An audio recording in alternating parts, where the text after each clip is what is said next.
नमस्कार, मैं हरकिरण सिंह स्वागत करता हूं केपी कॉलेज के यूट्यूब चैनल पर। और आज हम देख रहे हैं ह्यूमन इन्वायरमेंटल रिलेशन। मानव पर्यावरण संबंधों को हमें आज रीड करना है, उसके बारे में समझना है।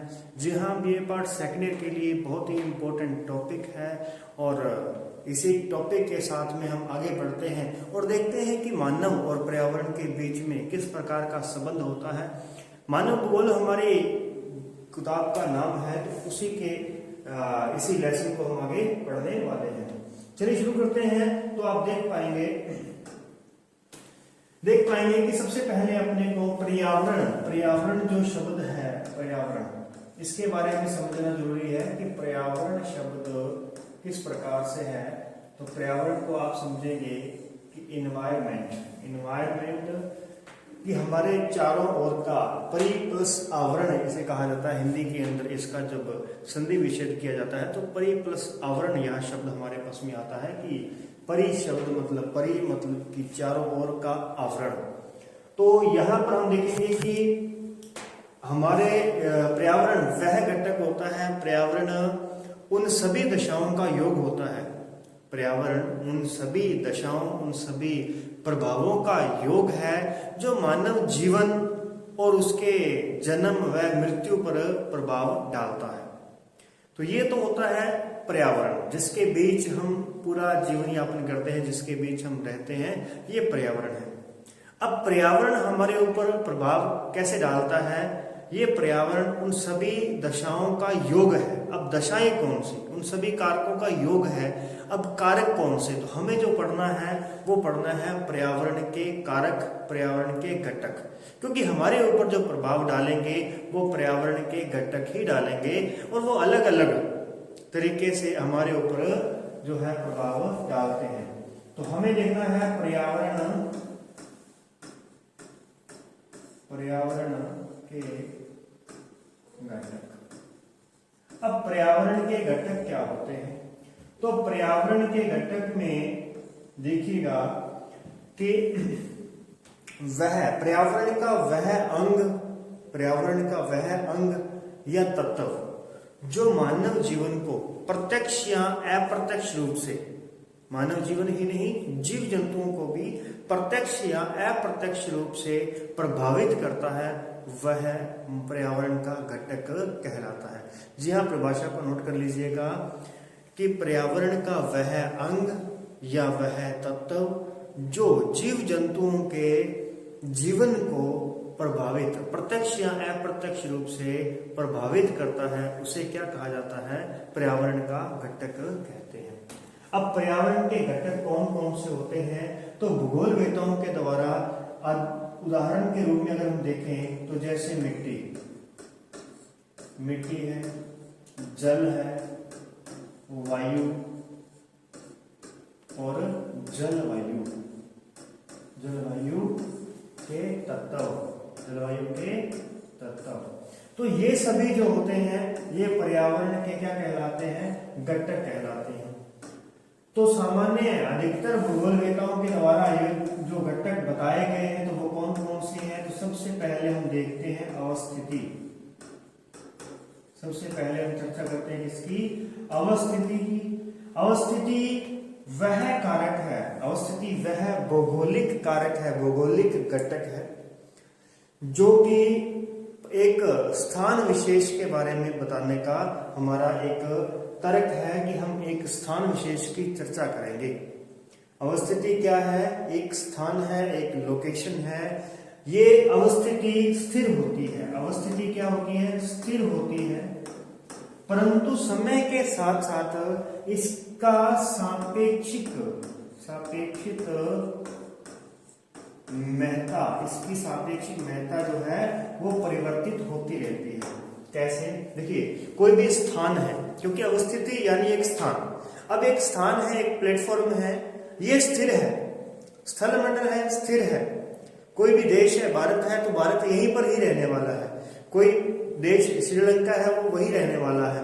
तो इस प्रकार से उस अवस्थिति कैसी होती है? स्थिर होती है, परंतु उसकी सापेक्षिक महत्ता जो होती है वो समय समय पर बदलती रहती है। जैसे हमें उदाहरण के रूप में अगर बात करें तो हम बात करते हैं दक्षिण अफ्रीका की। दक्षिण अफ्रीका जब पहले क्या था कि स्वेज नहर का निर्माण नहीं हुआ था, तो यूरोपीय जो आए थे हमारे पास में समुद्री मार्ग से, जैसे वास्को डी गामा आए थे, तो वो पूरे अफ्रीका महाद्वीप का चक्कर लगा करके हमारे भारत की खोज की थी, उन्होंने रास्ते की खोज की थी। तो वे कहाँ रुके थे? दक्षिण अफ्रीका रुके थे। तो हर किसी के लिए वह एक जंक्शन था और वहां से रुक करके फिर वहां से वो आगे रवाना होते थे। तो इस प्रकार से वो स्थान जहां पर वो रुकते थे वो स्थान काफी विकसित होने लगा। परंतु जैसे ही स्वेज नहर का निर्माण हो जाता है तो फिर वो सभी कहां से गुजरने लग जाते हैं? स्वेज नहर से गुजरने लग जाते हैं, और वो जो स्थान दक्षिण अफ्रीका का था वो क्या हो जाता है? वैसा का वैसा रह जाता है, वो अविकसित ही रह जाता है। तो यानी कि वहां पर क्या होगा, एक स्थान विशेष की महत्ता जो है वो कम हो गई। ऐसे ही अगर हम देख लेते हैं कि जब कई बार क्या होता है कि एक सड़क गांव के अंदर से होकर के गुजरती है, बहुत ही इंपॉर्टेंट है, नेशनल हाईवे है, गांव के अंदर से होकर के गुजर रहा है, तो वहां वो गांव जो है बहुत अच्छे विकास करेगा, बहुत अच्छी तरक्की करेगा और गांव धीरे धीरे बढ़ता ही जाएगा। परंतु जैसे ही उस गांव के बाहर से बाईपास निकाल दिया जाता है तो उस गांव की महत्ता जो होती है वो कम हो जाती है, वो कट जाती है। ये होती है अवस्थिति। अवस्थिति स्थिर है, परंतु समय के साथ साथ इसकी सापेक्षिक महत्ता परिवर्तित होती रहती है, घट भी सकती है उसकी महत्ता और बढ़ भी सकती है। चलिए अभी हम बात करते हैं कि अवस्थिति जो होती है ये किस प्रकार की होती है, कितने प्रकार की होती है। तो अवस्थिति सामान्य 3 प्रकार की बताई गई है। पहली ज्यामितीय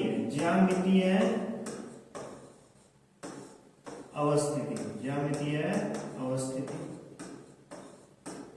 दूसरा है हमारे पास में सामुद्रिक या स्थलीय अवस्थिति।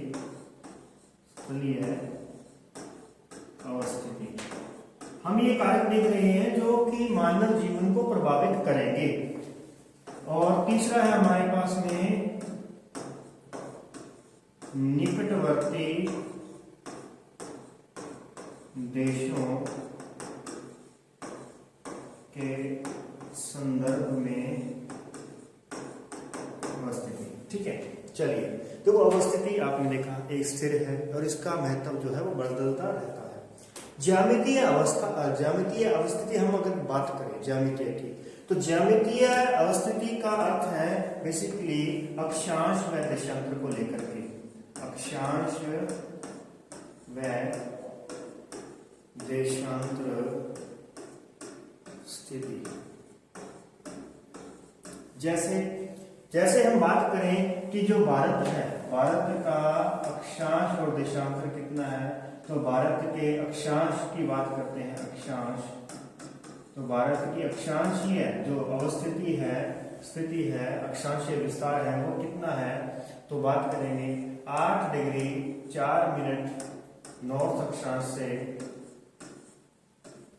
37 डिग्री 6 मिनट नॉर्थ अक्षांश। ठीक है, इस प्रकार से ये भारत की क्या है, अक्षांशीय विस्तार है, अक्षांशीय स्थिति है। और देशांतर की बात करें, देशांतर, तो देशांतरीय विस्तार जो है 68 डिग्री और 7 मिनट पूर्वी देशांतर, 68 डिग्री 7 मिनट पूर्वी देशांतर से लेकर के, पूर्वी देशांतर से कहां तक चलेंगे, तो देखिए जरा 6 में 1 जोड़ देंगे तो 7 हो जाएगा, 8 में 1 जोड़ देंगे तो 9 हो जाएगा, 97 डिग्री 25 मिनट पूर्वी देशांतर। तो भारत की यह अवस्थिति है और यह अवस्थिति ज्यामितीय अवस्थिति कहलाती है। ज्यामिति यानी कि ज्योमेट्री, और ज्योमेट्री बॉक्स की हमें आवश्यकता कब पड़ती है, जब हमें किसी चीज को मापना होता है, नापना होता है, उस समय हमें उसकी आवश्यकता पड़ती है। तो इसका मतलब ज्यामितीय अवस्थिति हम इस प्रकार से बताएंगे, ये कहलाएगी क्या, ज्यामितीय अवस्थिति। ऐसे ही आप क्या करेंगे कि भी राजस्थान के संदर्भ में बताएंगे, क्योंकि हमें सब कुछ क्या करना है, हमें लिखना है, हमें ये सब चीजें लिखनी होंगी। किसके अंदर भी जो हमारा एग्जाम होगा वहां हमें इन सब चीजों के बारे में लिखना है। तो हम क्यों ना 2-4 पेज अधिक बढ़े, उसी अकॉर्डिंग जिस अकॉर्डिंग हमारा प्रश्न पूछा गया है हमसे, कि हमसे पूछा जाए कि ज्यामितीय अवस्थिति के बारे में बताइए कि ज्यामितीय अवस्थिति क्या होती है। अब अगर हमें एक ही लाइन में बताना है तो वो यही कहलाएगा कि अक्षांशीय, किसी प्रदेश की अक्षांशीय व देशांतरीय विस्तार या देशांतरीय अवस्थिति को ही ज्यामितीय अवस्थिति कहा जाता है। तो इतनी बात में कंप्लीट हो जाएगा। लेकिन अगर हमें उसके लिए 1 पेज या 2 पेज भरने हो तो हम कैसे करेंगे? तो हम भारत की अक्षांश और देशांतरीय विस्तार के बारे में बताएंगे, राजस्थान के अक्षांश देशांतर के बारे में बताएंगे। तो राजस्थान के बारे में ध्यान रखिएगा, राजस्थान, तो इसमें देखेंगे आप कि राजस्थान में से क्या होता है, 23.5 डिग्री अक्षांश गुजरता है, 23 डिग्री 30 मिनट नॉर्थ अक्षांश गुजरता है, जिसका नाम है कर्क रेखा। ये बेसिकली लगभग आप सभी को पता है कि राजस्थान के दक्षिण में से कर्क रेखा गुजरती है। अब इसी अकॉर्डिंग हम इसको याद करेंगे कि राजस्थान की अक्षांशीय और देशांतरीय विस्तार कितना है। कैसे याद करेंगे? चलिए आइए मेरे साथ में, तो हमें याद करते हैं। सबसे पहले देखिए जरा, यहाँ से अक्षांशीय विस्तार की हमारी शुरुआत होगी और हम अक्षांशीय विस्तार यहाँ तक लेकर के चलेंगे। अब 23 डिग्री 30 मिनट यहाँ पर आ चुका है, हम उससे पहले शुरू करना चाहते हैं तो 23 से पहले 22 आएगा, परंतु 22 पे नहीं जाना, लिखना कितना है? 23 डिग्री ही लिखना है, 23 डिग्री। और क्या करना है? इस 30 को उल्टा करके लिख देना है, 30 को उल्टा करके लिख देंगे, कितना हो जाएगा हमारे पास में? 23 डिग्री 3 मिनट हो जाएगा। 23 डिग्री 3 मिनट हमारे पास में इसका अक्षांशीय विस्तार शुरू होता है, जहां पर बांसवाड़ा का बोरकुंड जिला स्थित है और बोरकुंड नामक स्थान है। फिर यहाँ पर देखेंगे, बात करते हैं कि इसका अक्षांशीय विस्तार कहां तक जाएगा। तो 23-30 को उल्टा करके लिखना है अपने को, 23-30 को क्या करना है? उल्टा करके लिखना है। पहले 3 आएगा, फिर 0 आएगी, फिर यानी क्या बन गया? 30 डिग्री और 32 बनेगा, तो 32 की बजाय 12 लिखना है, 32 की बजाय कितना लिखना है? 12 मिनट नॉर्थ अक्षांश। तो 23 डिग्री 3 मिनट से 30 डिग्री 12 मिनट नॉर्थ अक्षांश, ये हमारा क्या है? राजस्थान का अक्षांशीय विस्तार है। फिर हम देशांतरीय विस्तार की शुरुआत करते हैं। देशांतरीय विस्तार, तो देशांतरीय विस्तार भारत का शुरू होता है 68 डिग्री से, तो राजस्थान का कहां से शुरू होगा? तो इसी को ही आप क्या करें? 23 को 3 से गुना करते हैं, 23 को 3 से गुना करते हैं, 23 तिया 69, 23 तिया 69, 69 डिग्री 17 मिनट, कितना हो जाएगा हमारे पास में? 69 डिग्री 17 मिनट पूर्वी देशांतर हो गया है। तो यहां से राजस्थान की 30 मिनट यहां पे लिखना अपने को, कितना? 30 मिनट लिखेंगे, 69 डिग्री 30 मिनट, 69 डिग्री 30 मिनट पूर्वी देशांतर। उसी प्रकार से पहले 23 से गुणा किया और फिर उसको उल्टा करके लिख दिया, 69 डिग्री 30 मिनट पूर्वी देशांतर हो गए। यहां से विस्तार शुरू होता है और कहां तक जाएगा? तो ये जाएगा, तो देखिए जरा, जैसे हमने यहाँ पर 68 6 में एक जोड़ा था, पीछे लिखा, और 8 में एक जोड़ा था, आगे लिखा। लेकिन इस बार हमें क्या करना है? इनको वही रखना है, सेम ही रखना है, लेकिन एक संख्या में घटाना है और एक में बढ़ाना है। 6 में एक जोड़ देंगे तो 7 हो जाएगा, और 8 में से एक घटा देंगे तो 9 में से घटा देंगे तो 8 हो जाएगा। तो 78 डिग्री 17 मिनट पूर्वी देशांतर, 78 डिग्री 17 मिनट पूर्वी देशांतर। तो ये हमारे राजस्थान का अक्षांशीय और देशांतरीय विस्तार है। आप इसको याद कर लीजिए अच्छी तरीके से। याद करने का तरीका मैंने आपको बता दिया है। कर्क रेखा राजस्थान में से गुजरती है और इसी कर्क रेखा से हमने लिखा कि इसको 23 को सेम लिखा और 30 को उल्टा लिख दिया। फिर दोनों पूरी की पूरी संख्या यहाँ पर हमने उल्टा करके लिख दी। बस इतना होगा कि इसका उल्टा लिखोगे तो क्या बनेगा? 3032, ये बनेगा हमारे पास में 2303 का बनेगा 30 डिग्री 32 मिनट। तो अगर आप 32 मिनट भी वहां पर लिख करके आ जाते हैं तो कोई इश्यू वाली बात नहीं है, क्योंकि इतना तो चल सकता है, बस डिग्रियां हमारी कम ज्यादा नहीं होनी चाहिए। तो नेक्स्ट आगे बढ़ते हैं। इसके बाद में देखेंगे जरा, तो ये होगी हमारे पास में राजस्थान की हमने विस्तार बता दिया। इसके बाद में भूगोलवेताओं ने क्या किया है? भूगोलवेताओं ने पूरी पृथ्वी को कुछ ताप कटिबंधों में बांटा हुआ है। पूरी पृथ्वी क्या किया है? ताप कटिबंधों में बांटा है, ताकि उसके बारे में बताया जा सके कि भी किस प्रकार से राजस्थान, किस प्रकार से ज्यामितीय अवस्थिति के आधार पर मनुष्य पर, मानव पर पर्यावरण का प्रभाव पड़ता है। तो कैसे? तो जरा देखिए, यहाँ हम चर्चा करते हैं और देखते हैं कि ये हमारे पास में पृथ्वी पर क्या है। सबसे पहले 0 डिग्री अक्षांश, 0 डिग्री अक्षांश यानी भूमध्य रेखा। उसके बाद में देखेंगे 23.5 डिग्री अक्षांश, 23.5 डिग्री अक्षांश नॉर्थ अक्षांश है कर्क रेखा। उसके बाद में 66.5 डिग्री है, 66.5 डिग्री। तो 66 डिग्री 30 मिनट भी लिख सकते हैं इसको, ठीक है। उसके बाद में देखिए 90 डिग्री अक्षांश है, 90 डिग्री अक्षांश। ऐसे ही नीचे की ओर जाएंगे अपन, तो यहाँ पर भी देख पाएंगे 23 डिग्री 30 मिनट साउथ और 66.5 डिग्री साउथ अक्षांश हो गया है और 90 डिग्री साउथ हो गया है। अब इसमें अपने को देखना है कि यहाँ पर देखिए ये बीच वाला जो क्षेत्र है, जो कि कर्क रेखा से लेकर के मकर रेखा के बीच का क्षेत्र है, यहाँ पर साल भर सूर्य की सीधी किरणें पड़ती हैं। साल भर सूर्य की किरणें कैसे पड़ती हैं? सीधी पड़ती हैं। और ये जो हमारे पास में ध्रुवों का क्षेत्र है, यहाँ पर साल भर वर्ष भर किरणें तिरछी पड़ती हैं। यहाँ पर 6 महीने दिन रहता है और 6 महीने रात की कंडीशन रहती है यहाँ पर, तो तिरछी किरणें रहती हैं। तो इस कारण से ये वाला क्षेत्र ठंडा होगा और कर्क से मकर का जो क्षेत्र है ये गर्म होगा। तो ये ताप कटिबंध है, तो इनका क्या नाम है? इसे कहते हैं शीत कटिबंध। ये शीत कटिबंध है, ये उष्ण कटिबंध है और ये भी कौन सा है? शीत कटिबंध है, शीत कटिबंध है। तो ये बीच वाला क्षेत्र कौन सा है? तो इसे कहते हैं उपोष्ण, उपोष्ण या फिर शीतोष्ण कटिबंध, शीतोष्ण कटिबंध कहा जाता है। यानी उष्ण से थोड़ा दूर जाएंगे तो उपोष्ण आएगा और शीत से थोड़ा नीचे की ओर आएंगे तो क्या आएगा? उष्ण क्षेत्र आ जाएगा, तो इसलिए शीतोष्ण बन जाएगा। ऐसे ही यहाँ पर भी क्या आ जाएगा? उपोष्ण या शीतोष्ण कटिबंध, शीतोष्ण कटिबंध। अब इस प्रकार से जब यहाँ पर ताप कटिबंध, ये क्या है हमारे पास में? ताप कटिबंध है, ताप कटिबंध। अक्षांशों के बीच के भाग को कटिबंध कहा जाता है और ये तापमान के आधार पर हमने इसको बांटा है, इसलिए ये ताप कटिबंध कहलाते हैं। और ताप कटिबंध की संख्या कितनी है? 5 है, ताप कटिबंध है। तो ये यहाँ पर आप देखेंगे कि इसके आधार पर भी क्या होता है कि इस क्षेत्र की जलवायु गर्म रहेगी। अब ज्यामितीय अवस्थिति के आधार पर अगर हम देखें कि कोई देश अगर इस उष्ण क्षेत्र के अंदर आता है, कोई प्रदेश उष्ण क्षेत्र में आता है, तो वहां की जलवायु गर्म रहेगी, वहां पर तापमान बहुत अधिक रहेगा और वहां पर बरसात भी बहुत अधिक होगी और वहां पर दलदल वाला क्षेत्र बना रहेगा और उसमें रहना पॉसिबल नहीं है। यह प्रतिकूल जलवायु के संकेत होते हैं। तो इस कारण से देखिए हमारी ज्यामितीय अवस्था के कारण, अवस्थिति के कारण भी मानव को रहना मुश्किल हो गया है। तो इसी कारण इसे ही हम पढ़ने वाले हैं, इसे ही हम समझना चाहते हैं आज के इस टॉपिक के अंदर कि मानव पर्यावरण के बीच में संबंध किस प्रकार के हैं।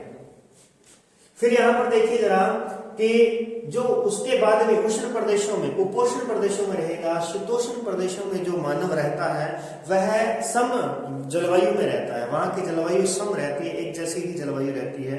और जो शीत प्रदेशों में रहेगा तो वहां जलवायु बहुत अधिक ठंडी रहती है। तो इस कारण से उसके क्रियाकलाप भी बदल जाते हैं, उसका रहन सहन बदल जाता है, खान पीन सब बदल जाता है। तो ये सब चीजें किसकी वजह से हो रही हैं? ये ज्यामितीय अवस्थिति की वजह से हो रही है। तो इसका मतलब ज्यामिति यानी अवस्थिति भी मानव को प्रभावित करती है। तो ये थी हमारे पास में ज्यामितीय अवस्थिति।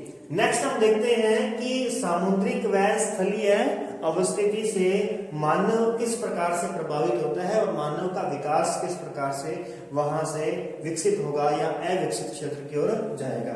चलिए देखें, बात करते हैं किसकी। यहां पर हम देखेंगे जो दूसरा पॉइंट हमारे पास में आ रहा है, सामुद्रिक या स्थलीय अवस्थिति। तो यदि भी आपको इन सब चीजों के नोट्स चाहिए तो आप टीपी कॉलेज की वेबसाइट www.kpcollegeahore सर्च कर सकते हैं और वहां पर जाकर के आप इन सब नोट्स को डाउनलोड कर सकते हैं। और अगर नहीं समझ में आए तो आप मेरे नंबर पर भी कांटेक्ट कर सकते हैं या कॉलेज के नंबर पर भी कांटेक्ट कर सकते हैं। चलिए यहां पर देखते हैं, समुद्रिक अवस्थिति की बात करते हैं तो समुद्रिक अवस्थिति से क्या डिफरेंस पड़ता है कि किसी प्रदेश की स्थिति जो है वो सामुद्रिक है या स्थलीय है। देखिए सामुद्रिक और स्थलीय का क्या मतलब हुआ। सामुद्रिक स्थिति का मतलब है कि वह किसी न किसी ओर से समुद्र के साथ में लगा हुआ है। सामुद्रिक स्थिति का मतलब ये रहता है कि वह प्रदेश किसी प्रकार की